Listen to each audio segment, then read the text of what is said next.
মেহমান বানি কি যে কষ্ট দিল মেহমান বানিয়ে কি যে কষ্ট দিল আমি কাঁদিতে আসিনি কাঁদানো হয়েছে खुदा जाने कैसी ये मेज़बानी बहादुर पियासो कहे बंद पानी मुक़द्दर में है हौज़ कौसर का पीना मुक़द्दर में है हौज़ कौसर का पीना আমি তৃষ্ণার তো নয় বানানো হয়েছে যে মাথা ঝুঁকা তো আল্লাহ আকবার বললে কি লেগা যে মাথা ঝুঁকা তো আল্লাহরই দরবারে সে মাথা কাটিল এজিদ সীমারে যে মাথা ঝুঁকাতো আল্লাহরই দরবারে সে মাথা কাটিল এজিদ সীমারে শাহাদাতের মর্যাদা লাভ করেছি শাহাদাতের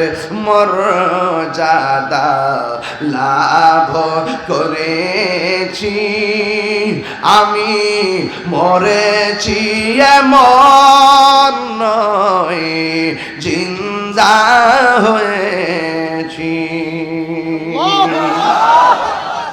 ইমাম হুসাইন কারবালার মাটি কি যুদ্ধ করতে গেছে না দাওয়াতে গেছে?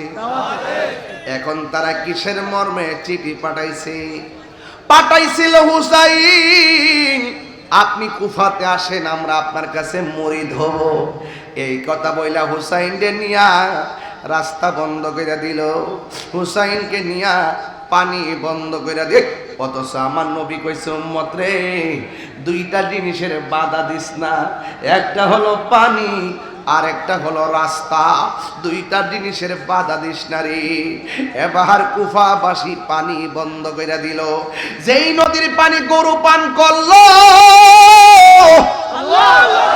যেই পানি কুকুর সিগালে পান করলো এবার ফুরাতের প্রান্তরের পানি নবীর আউলাদের জন্য বন্ধ করলো শহর বানো ডাক দিয়ে কয় স্বামী গো ওরা দিয়ে আমরা আনছে দাওয়াতে হাইনা কি লাগে এমন ভাবে ফুলের মালার পরিবর্তে তলোয়ারের খেলা দেখাইতেছে ইমাম হুসাইন কয় শহর বানো নামাজ যেমন ফরজ পর্দা করো ফরজ ওরা তোমার জন্য পরপুরুষ তাড়াতাড়ি তাবুর ভিতরে যাইয়া পর্দা করো ও করিম কি ও করিমপুরের আম্মা প্রজেক্টর আসেনি আজকে মহিলা কি আছে তাইলে আমার মা বোনদের কিছু কথা বইলা যায় কারণ মা যদি ভালো হয় মায়ের পেটের সন্তানটা আল্লাহর ওলি হয় কথা বলেন এই জন্য ইমাম হুসাইন ডাক দিয়া কয় ও শহর মানুরে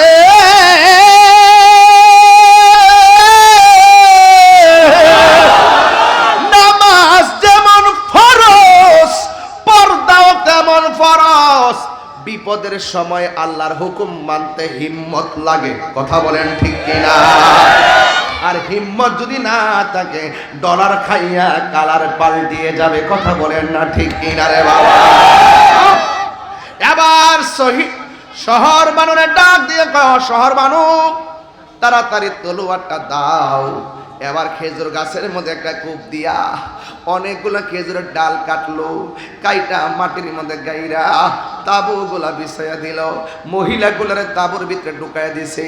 ইমাম হুসাইন যদি যুদ্ধ করতে চাইতেন তাইলে 6 মাসের বাচ্চা আলী আসগরকে সাথে নিয়ে যাইতেন না। কথা কোন ঠিক কিনা? ইমাম আলী মুকাম যদি যুদ্ধ করতে যাইতো তাইলে কোনদিন মহিলা লইয়া যাইতেন না, সকিনারে নিয়ে যাইতেন না, নিজের আপন বোন জৈনবরে নিয়ে যেতেন, নিজের স্ত্রী শহর বানুকে সাথে নিয়ে যেতেন না। তার মানে বোঝা গেল কারবালার ঘটনাটা ইহুদিরা ঘটাইলে বাজারে মনটারে বুঝ দিতাম, কারবালার ঘটনাটা খ্রিস্টানে ঘটাইলে মনটারে বুঝ দিতাম, কারবালার ঘটনাটা যদি হিন্দুরা ঘটাইতো মনটারে বুঝ দিতাম। ঘটনাটা ঘটাইছে কেনা? দাড়িওয়ালা টুফিওয়ালা ফুরাতের পানি দিয়া উজু করিন না, ফুরাতের প্রান্তরে নামাজ পড়েন না, এই জন্য নিজের দুঃখটা রাখবো কোথায়?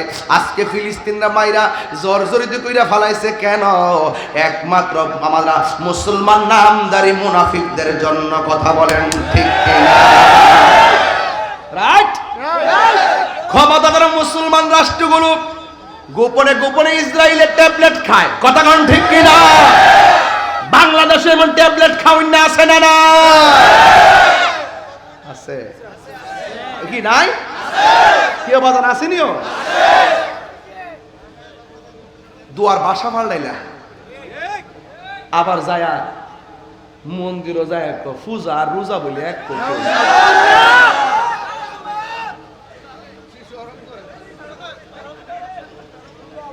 আমি কইছিলাম না আরো 1 বছর আগে,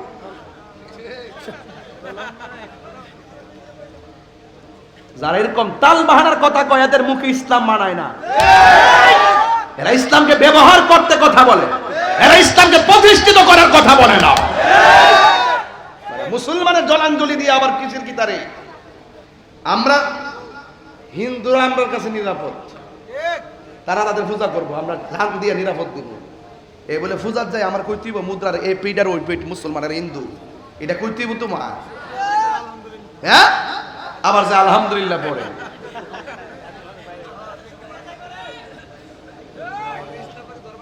এই কালা গেঞ্জি, এই ওইটা বাদাম, আচ্ছা তুই বেশ যা, এটা অসুবিধা নেই, বেশ শুনবে।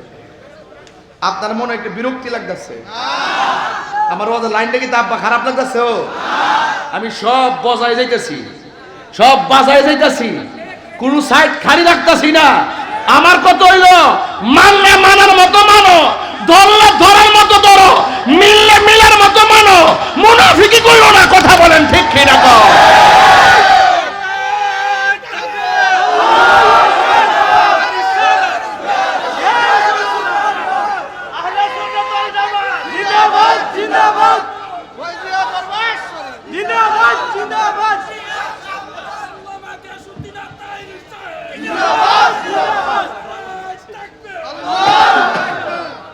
আল্লাহু আকবার, জোরে বল। আমার কথা কি রাগ করছেন? তাইলে এই জন্য আমরা মুনাফিকি করব না, মুনাফিকি বন্ধ করে দেই। দেখবেন ইনশাল্লাহ, আমি কইলাম তো আজকে ঢাকা উত্তর ও বইলেইছি, আমরা যদি একটু উদার হয়, কি হয়? উদার কি হয়? যদি একটু উদার হয়, যে আকিদে নিয়ে যাই থাকুক, আমরা একদিন টেবিলে বসে সমাধান করুন। বর্তমানে একটা সিচুয়েশন আছে, মোল্লা মুর্শিদিকে সুযোগ জানাইছে, এটা মিললে জিল্লা উমাগু ডাল মে কুছ কালা হয়। রাইট কিনা বলেন? এই জন্য বাবা আমার ওয়াজ করতেছি বুঝার জন্য। অনেকের গাত্র দাহ হতে পারে, এরপরে আমার কোনো কিছু বলার নাই আর করার নাই। তাহিরি যতদিন আছে হক কথা বলবেই। কথা বলেন ঠিক কিনা? এবার শহর বানু কারবালার মাঠে পর্দা করছে কি করে নাই? আরো জোরে কোন করে কি করে নাই? তাইলে করিমপুরের মা আপনারে আমি বইলে যাই গো আম্মা, আমাদেরও পর্দার দরকার আছে না? না ওই ইমাম হুসাইন যখন ইবনে জিয়াদের সামনে গেল, ইবনে জিয়াদ কয় হুসাইন, আমরা তোমারে এমনি মিথ্যা মিথ্যা আহ্বান করছি, এখনো সময় আছে, তোমরা কাফেলা লইয়া আমরার কাছে মুরিদ হও। ইমাম হুসাইন কয় তোমরা না বলছো আমার কাছে মুরিদ না হইয়া মারা গেলে আল্লাহর কাছে আমার বিরুদ্ধে নালিশ দিবা, এমন সুন্দর সুন্দর ভাষা লেখা আইনা কেন আমরার বিরুদ্ধে দাঁড়াইয়া গেছো? কয় এখনো সময় আছে, তোমরা আমার কাছে মুরিদ হও। এবার ইমাম হুসাইন কয় তোরা চিনসনি আমি কেডা? আমি হইলাম শেরে খুদা মৌলা আলীর সন্তান, আমি হইলাম জান্নাতের রমণীদের সরদারিনী ইমা হযরতে মা ফাতেমা জোহরা রাদিয়াল্লাহু তাআলা আনহার সন্তান। তোরা চিনসনি আমি কেডা? আমি হইলাম রহমাতুল লিল আলামিনের নাতি। আমার জীবন দিমু কিন্তু আমি ঈমান দিব না। এই কথা বলার পরে একের পর এক নবীর আওলাদের ধ্বংস করে দেওয়ার জন্য ষড়যন্ত্র আঁকলো, পানি বন্ধ করে দিল। এবার ইমাম হুসাইনের একটা সন্তান যার নাম হলো আলী আকবর। আলী আকবর ডাক দিয়ে কে আব্বা, আব্বা গো, এরাতি আমরারে ব্লক দিয়ে ফালাইছে, মনে হয় যেন আমরারে মাইরা ফালাইব। তাইলে আমি আপনার বড় পোলা, আপনি মাঠে যাওয়ার আগে আমি তাদের সঙ্গে যুদ্ধ করব, একটা বার আমাকে অনুমতি দিয়া দেন। ইমাম হুসাইন কয় ও আলী আকবর, আমার আব্বারে, ও বাজান তুই আমার বড় পোলা, আমার নাভি থেকে মাথার তালু পর্যন্ত অংশটা তোমার চাচা ইমাম হাসানের মতো হাসান আমার নবীর সুরত পাইছে, আর আমার নাভি থেকে নিচ পর্যন্ত যে অংশটা, এই অংশটা ডাইরেক্ট আমার নানার মতো পাইছি। আমরা দুই ভাই আমার নানার বডি মিল্লা জিল্লা পাইছি, কিন্তু আমার আল্লাহ তোমার মধ্যে একটা নিয়ামত আমি যাইতে দিতাম না। এবার আলী আকবর আম গাছে আম ধরে, জাম গাছে জাম ধরে, প্রেমিকের ঘরে প্রেমিক হয়, রক্ত কথা কয়, কথা কন ঠিক কিনা? ডাক দিয়া তুই বাবা, এই মুনাফিকদের বিরুদ্ধে আমার যে আপনি যাইতে না করতেছেন, আমি যদি না যাই, ওরা যদি আমাদের সঙ্গে যুদ্ধ ঘোষণা করে, তাইলে আপনার নানা জান কি খুশি হবে না বেজার হবে? কয়ে বেজার হবে। তাইলে নবীরে তো বেজার করা যাবে না, আমারে অনুমতি দেন।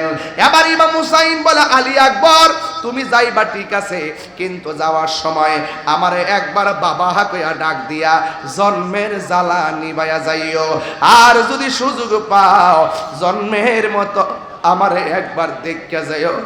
সন্তানটা গায়ের মধ্যে কাপড় লাগাইলো, হাতের মধ্যে তলোয়ারটা লইল, আবার সোজা যুদ্ধের ময়দানে গেল। আর বিয়াদবেরা কয় হুসাইনের পোলারে শেষ করে দিতেইব। আঙ্গু দেশে দেখেন না, বাপের সঙ্গে না পারলে বাতিজারে মাইরা দে, এমন লোক সমাজে আছে না? না, এমন লোক সমাজের মধ্যে আছে। ও যুবক ভাইরা, ওই আলী আকবর যখন যুদ্ধের মাঠে গেল, এবার সবাই তারে মারার জন্য রেডি হয়ে গেল। আলী আকবরের গায়ের মধ্যে কি গায়ের জোর না বেলায়তের জোর? এ আওয়াজে মানি না, জোরে জোরে কর না, গায়ের জোর না বেলায়তের জোর? বন্ধুরা রে আমার, হো আমার যুবক ভাইরা, এবার আলী আকবর যুদ্ধ শুরু করে দিল। এমন ভাবে যুদ্ধ শুরু করলো, বিয়াদবরা কোনোভাবে পারে না। একটা বিয়াদবে কয় তার মারার দরকার নাই, গলাটারে শেষ করে দে। আঙ্গু দেশে দেখছেন না, লোকের সঙ্গে না পারলে তার বাড়ি ভাঙ্গে দে, লোকের সঙ্গে না পারলে তার গাড়ি ভাঙ্গে দে, লোকের সঙ্গে না পারলে তার গাছ গাছালি কাটটা দেয়। এমন লোক দেখেন, গত কয়েকদিন আগে দেখলাম মালিকের সঙ্গে না পাইরা মালিকের গরুর জিব্বা কাটটা দিছে। কথা কন ঠিক কিনা? আপনার ভাই সিনিও তাহির কি বানাই কইতেছে? সব খবর আমার কাছে নাই। হাই রে মুনাফিক, একটু পরে দেখবে রে বাবা কি আগুনটা ধরায়। এবার ইমাম আলী আকবরের গলার মধ্যে একটা তীর মারছে, তীর মাইরা কণ্ঠটারে ছিদ্র করে বালাইছে। একবার ইমাম আলী আকবর দৌড়াইয়া তার বাবার কাছে গেছে, যাইয়া ডাক দিয়া, আল্লাহু আকবার শুরু হবে, যাইয়া ডাক দিয়া কয় বাবা গো,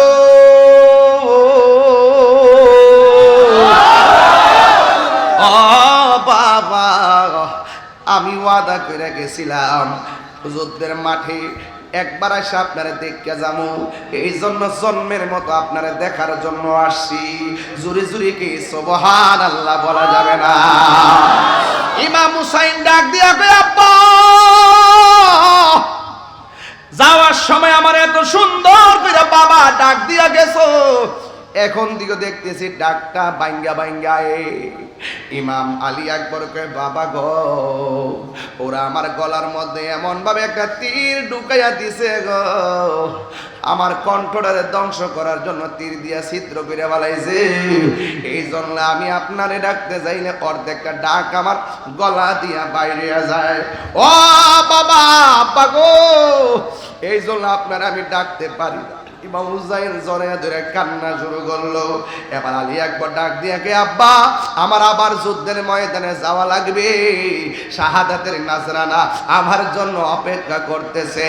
ও বাবা, আমার বিদায় দেন, তবে যাওয়ার আগে একটা আবেদন কর্ম রাখবেন নি। ইমাম হুসাইনকে বাবারে জন্ম মৃত্যুর জায়গার মধ্যে এসা কি আমার কাছে চাইবা? ইমাম আলী আকবর কে আব্বা বাড়ি চাইতাম না, আব্বা গো আমি গাড়ি চাইতাম না, ও আব্বা আমি কোনো কিছু চাইতাম না, এই কত বলতাম না আমার ছিদ্রটা সেলাই করে দেন, এই কত কইতাম না গলার চিকিৎসা করেন।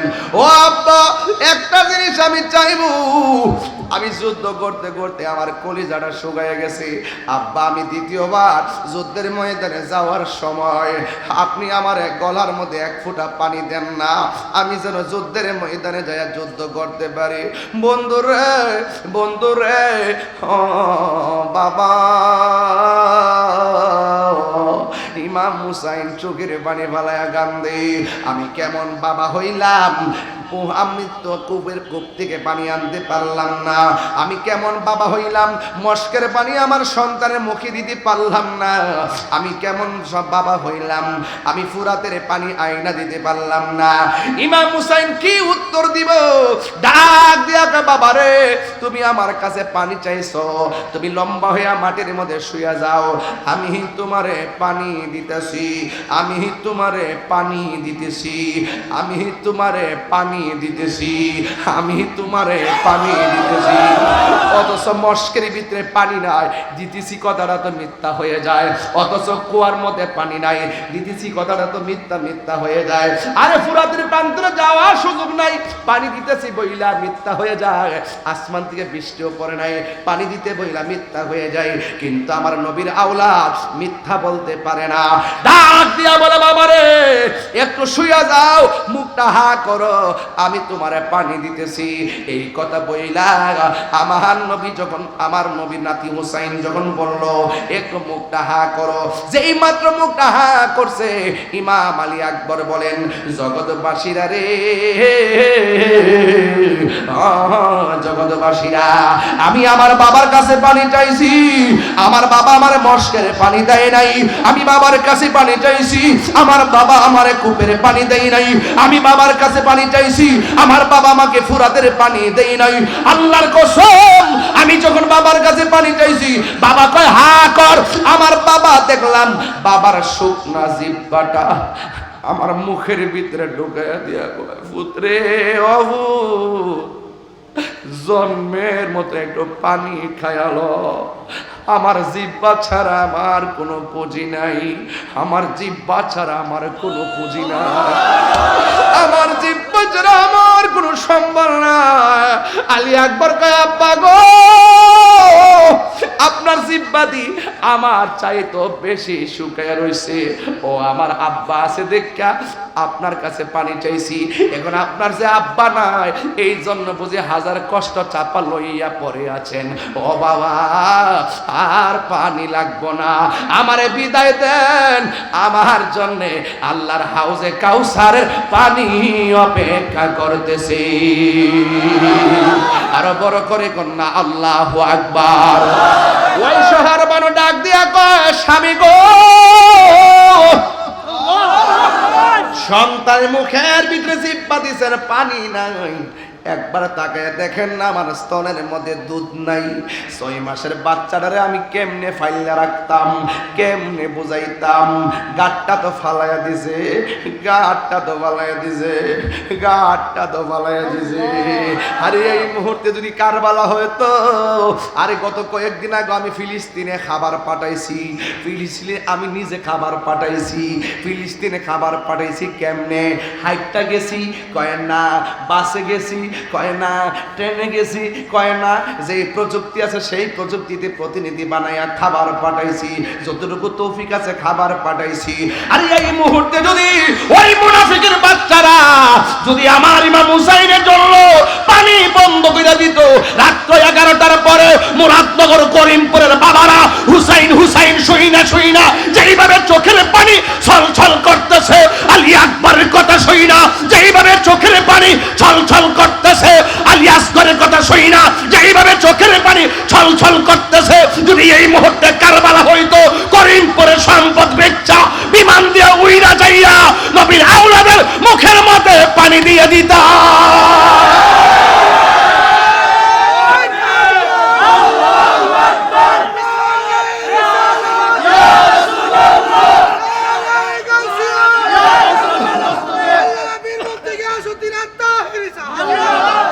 কথা বলেন ঠিক কিনা বলেন? এই জন্য তোরা কেমনে পারলি নবীর আওলাদের গলায় ছুরি চালাইতি? যেই নবী আমার হাসানের ঠোঁটের মধ্যে চুমা দিছে, যেই নবী আমার হুসাইনের গলার মধ্যে চুমা দিছে। ইমাম হুসাইন কই শহর বানু কেন আসছো? ডাক দিয়া বলে, স্বামী গো স্তনের দুধটা শুকাইয়া গেছে, আমার আলী আসগর 6 মাসের বাচ্চা গাটটা ফালাইয়া দিছে, একটা বার লইয়া যান না, এদের কাছে যায় এক না পানি দেওয়ার জন্য। ছোট বাচ্চা দেখলে তাদের মায়া লাগতে পারে, আরে কাফেরের মায়া আছে কিন্তু মুনাফিকের মায়া নাই। কথা কম, মুনাফিকের কি নাই? মায়া নাই। আরে বড় করে না, মুনাফিকের কি নাই? মায়া। এই জন্য এমন মুনাফিক করিমপুর আছে না না? আমি যে কথাগুলো বলতেছি অনেকের গাত্র দাহ হয়ে যাচ্ছে, আর প্রেমিক যারা তাদের কলিজাটা উজালা হয়ে গেছে। আমি কি দলিলের বাইরে কথা বলতেছি?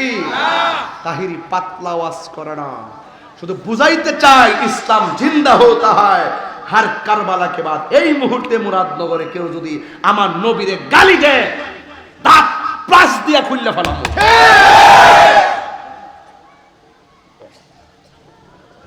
কি আপনি কি চুমা দিবেন? চুমা দিবেন? নবীর গালি দিলে সহ্য করেন কেমনে আপনারা? আমরা তো সহ্য করি না। তাহিরি প্রেমিককে সহ্য করতে পারে না? তাহিরি শ্রোতাকে সহ্য করতে পারে নাকি? পরিষ্কার কথা হলো, এই মুহূর্তে কারবালা হইলে আমরা হুসাইনের পক্ষ নিতাম। এত বছর পরও আমরা হুসাইনের পক্ষে। কিয়ামত পর্যন্ত নবীর আশিকরা আহলে বায়তের পক্ষে থাকবে। কথা বলেন ঠিক কি? এতে কোনো সন্দেহ নাই। নারে তাকবীর, আল্লাহু রিসালাত, ইয়া রাসূলুল্লাহ, পবিত্র শহীদে কারবালা জিন্দাবাদ, জিন্দাবাদ, পবিত্র শহীদে কারবালা জিন্দাবাদ, জিন্দাবাদ। আল্লাহু আকবার কোন। ওই শহর বানু ডাক দিয়া বলে, স্তনের দুধ শুকাইয়া গেছে রে, পানির জন্য গাটটা ফলাইয়া দিছে, একবার লইয়া যান না, একটু পানি দিবেনি। ইমাম হুসাইন তো বেলায়েতের পাওয়ারওয়ালা, ইনি তো তাদের চরিত্রটা জানে। কথা বলেন ঠিক কিনা? ইমাম হুসাইন বলেন, ও শহর মানুষ দিবে না রে, তারা পানি দিবে না, এদের অন্তরে দয়াও নাই মায়াও নাই। এরপরেও মার মন তো আর মানে না, সান্ত্বনা দেওয়ার জন্য সন্তানকে নিয়ে গেলেন তুর পাহাড়ে, ওই ফুরাতের প্রান্তরে। ওই বিয়াদবরা এমন জোরে তীর মারছে, আলী আসগরের গায়ের মধ্যে লেগে গেছে। ইমাম হুসাইন কয়, আমি আমার সন্তানটারে নেওয়ার সময় দেখছি ঘাটটা ফালাই উড়াইতে পারে না, চোখ দুইটা খুলতে পারে না। যখন তীরটা লাগলো আমি তাকায় দেখলাম আমার সাধুমণি আমার দিকে তাকায় রয়েছে, চোখের ভাষায় যেন বলতেছে, আব্বা আর পানি লাগবে না গো, আমি আল্লাহর হাউজে কাউসারের পানি পান কইরা বানাইছি। এই বিয়াদবদের দুশমনী শুধুমাত্র হুসাইনের সঙ্গে নয়, ওই মুনাফিকদের দুশ্মনী হলো নবীর বংশ ধ্বংস করতে হবে, এই চিন্তা ভাবনা নিয়ে নাইমা গেছি।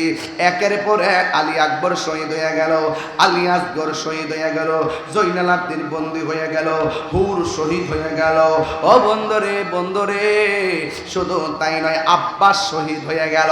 লাস্টে শুধুমাত্র ইমাম হুসাইন ঘোড়ার উপরে উঠলেন, গায়ের মধ্যে কাপড়টা লাগাইয়া জৈনবের বইলা যায়, জৈনব আমি যদি শহীদ হইয়া যাই, আমার মেয়ে সখিনারে তুমি দেখার আমার আমার আমার সরি আমার আমার স্ত্রী শহর মানুষ করে তোমরা মিলে মিশে থাইকো। ও বন্ধু, ইন দি মিন টাইমে কয় আমার জয়নালের সঙ্গে তোমরা ভালো সান্ত্বনা দিয়া রাখো। এই কথা বইলা হুসাইন ঘোড়ার উপর উঠলেন, তো একেবারে ফুরাতের প্রান্তরে গেল। আল্লাহু আকবার কন্যাকে লেগে আব্বা। আর এই মুহূর্তে যদি হুসাইনকে পাইতাম, আমরা পিছনে পিছনে যাইতাম। কথা কোন ঠিক কিনা বলেন? ইমাম হুসাইন যুদ্ধের ময়দানে গেল। যুদ্ধের ময়দানে যাওয়ার আওয়াজ করে এখন ইমাম হুসাইনের গায়ের মধ্যে কি গায়ের জোর না বেলায়েতের জোর? কোনোভাবে হুসাইনের সঙ্গে পারে না, কিন্তু ঘোড়াটারে তীর মাইরা দুর্বল বানায় ফেলাইছে। ঘোড়ার হাঁটুটা ভাঙা মাটিতে পড়ে গেছে। ইমাম হুসাইনের গায়ের মধ্যে তলোয়ারের আঘাত, ইমাম হুসাইনের গায়ের মধ্যে বল্লমের আঘাত, ইমাম হুসাইন রাদিয়াল্লাহু তাআলা আনহুর গায়ের মধ্যে তীরের আঘাত, সব তীরের আঘাত লইয়া তিনিও মাটির মধ্যে পড়ে গেছে। ওই মুহূর্তে ইমাম হুসাইনের কাছে আইসা ইবনে জিয়াদের লোকেরা ডাক দিয়া কয়, হে হুসাইন, এখনো সময় আছে, আমাদের বায়াত গ্রহণ করো। হুসাইনকে চিনসনি কেডাই আমি? আমরা দুই ভাই হইলাম জান্নাতের যুবকদের সরদার। জোরে জোরে কি সুবহানাল্লাহ বলা যাবে না? ইমাম হুসাইনের বুকের উপরে বিয়াদরা চাপ দিয়া বসে গেছে।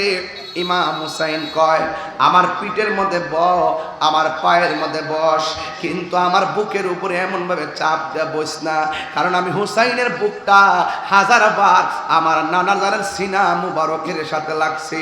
এই কথা বলার পরে তারা নেমে গেছে। মুখের সামনে পানি আইনা কয়, খাইবানি? কয় না, খাবো না।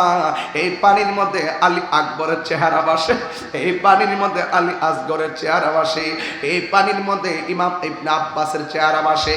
এই পানি খাবো না, এই পানি পান করবো না গো। এই কথা বলার পরে ডাক দিয়ে কয়, এই ইবনে জিয়াদের গোষ্ঠী, আমারে 2 রাকাত নামাজ পড়ার সময় দে। জোরে জোরে কর না, কয় রাকাত রে বাবা? 2 রাকাত নামাজ পড়ার সময় দে। গায়ের মধ্যে তীরের আঘাত লাগলো, গায়ের মধ্যে বল্লমের আঘাত লাগলো, গায়ের মধ্যে তীরের আঘাত লইয়া ডানে বামে সামনে পিছনে সব দিক দিয়া 72টার মতন তীর বল্লমের আঘাত লইয়া এমন গুলা তীর লইয়া লাগিয়ে রইছে। আল্লাহু আকবার কর না গেলে এত তীর লইয়া আমরা তো 99 জ্বর উঠলি নামাজ পড়ে না। কত? 99 জ্বরের শরীর একটু দুম দুম লাগে, গরই নামাজটা ফইরালামু, একটু জ্বর উঠলি নামাজ পড়ে না। এতগুলা তীরের আঘাত লইয়া কয়, আমার 2 রাকাত নামাজ পড়ার সময় দে। 2 রাকাত নামাজ পড়লো রে বাবা। এবার ইমাম হুসাইন রাদিয়াল্লাহু তাআলা আনহু 2 রাকাত নামাজ পড়লো। 2 রাকাত নামাজ পড়ে হয়ে গেছে, 2 রাকাত নামাজ পড়লেন। এবার ওই ইবনে জিয়াদের লোকেরা ডাক দিয়া কয়, হ্যাঁ হুসাইন, এতদিন নামাজ পড়লে বড় লম্বা কইরা পড়তা, আজকে দিন নামাজটা শর্ট কইরা ফেলাইয়া আসিছো। এবার ইমাম হুসাইন বুঝাইয়া দিয়ে গেছে, কারবালার মাঠে ওই মুনাফিকরা জামাত পড়ছে, আমি হুসাইনও নামাজ পড়ছি। এরা যদি সঠিক হইতো আমি তাদের পিছনে নামাজ পড়তাম। এরা নামে মুসলমান, হাকিকতে বেঈমান, এরা মুনাফিক। মুনাফিকদের পিছনে নামাজ পড়া জায়েজ হবে না। আর হাত তুলে বলো আল্লাহু আকবার। ইয়া রাসূলুল্লাহ।